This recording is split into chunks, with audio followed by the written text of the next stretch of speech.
Welcome to Chillin' 101. We hope this video helps.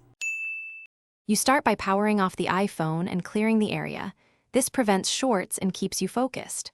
Once done, remove the case and inspect the home button and surrounding ring for grit, corrosion, or misalignment because those are common sources of noise. Uses 0. 5 mm brush and compressed air briefly to dislodge particles. Be gentle to avoid pushing debris deeper. Make sure you have a spudger and small screwdrivers at hand before you proceed to opening any seams.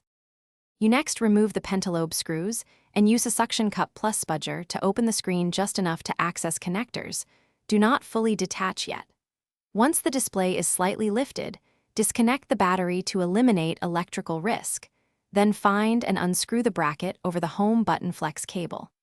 Carefully clean the flex connector and button rim using 90% isopropyl on a lint-free swab to remove corrosion or residue. Because poor contact often causes odd noises, and you now reconnect the battery and gently test the home button before fully sealing the device to confirm whether cleaning fixed the noise.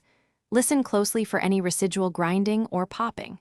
If the sound continues, make sure the flex cable is perfectly seated and the rubber gasket around the button isn't warped. Replace the button assembly or gasket if necessary since wear can cause mechanical noise. Finally, reattach the display, tighten pentalobe screws, and run a click and touch ID check. If problems remain, consider professional repair. Thanks for watching. Consider subscribing if we helped you.